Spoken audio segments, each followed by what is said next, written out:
بسم اللہ الرحمن الرحیم رب یسر ولا تعسر واتمم بالخیر۔ مومنین کرام، سوال یہ ہے کہ فتنہ و فساد کے زمانے میں زندگی کیسے گزاری جائے؟ کون سا ایسا ضابطہ اور دستور ہے اہل بیت علیہم السلام کی طرف سے کہ جو فتنہ و فساد میں رہنے کا سلیقہ سکھاتا ہے؟ اس حوالے سے بہت ہی خوبصورت اور مشہور فرمان ہے حضرت امیر المؤمنین علی علیہ السلام کا، نہج البلاغہ کے تیسرے حصے میں موجود ہے۔ پہلا فرمان تیسرے حصے کا ابتدا یہیں سے ہوتی ہے۔ امیر المؤمنین فرماتے ہیں، کون فی الفتنتی کابن اللبون، فتنہ و فساد کے زمانے میں ابن لبون کی طرح بن جاؤ۔ ابن لبون کسے کہتے ہیں؟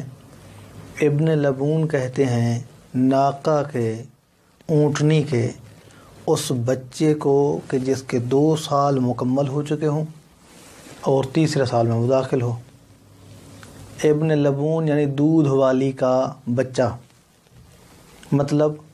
مطلب یہ ہے کہ جب ناقہ کے اس بچے کو 2 سال مکمل ہو جاتے ہیں، تیسرے میں داخل ہو جاتا ہے، تو اس ناقہ کی دوبارہ سے ولادت ہو جاتی ہے اور اس کا دوبارہ سے دودھ آ جاتا ہے، تو اس لیے سے ابن لبون کہا جاتا ہے، یعنی دودھ والی کا بیٹا، بچہ۔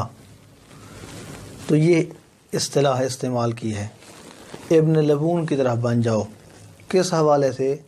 فرمایا لا ظہر فیرکب ولا زرع فیحلب۔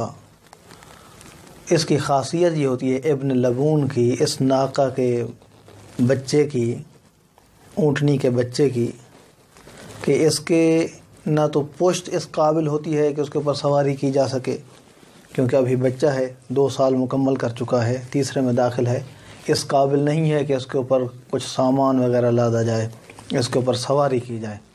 ولا زرع فیحلب، اور نہ اس کے تھن ہے کہ جس کے ذریعے سے دودھ لیا جائے، نہ یہ دودھ دینے کے قابل ہے اور نہ ہی یہ سواری کے قابل ہے۔ امیر المؤمنین حضرت علی علیہ السلام یہ بیان کرنا چاہتے ہیں کہ فتنہ و فساد کے زمانے میں ایسے بن جاؤ کہ نہ کوئی شر پسند تمہارے اوپر سوار ہو کر شر پسندی کر سکے، اور نہ ہی ایسے بن جاؤ کہ تم سے استفادہ کر کے کوئی تمہارا دودھ لے کر جائے اور تمہیں استعمال کر لے۔ دعا ہے کہ اللہ کی ذات ہمیں ائمہ معصومین علیہم السلام کے ان فرمودات کے اوپر صحیح معنی میں عمل کرنے کی توفیق عطا فرمائے۔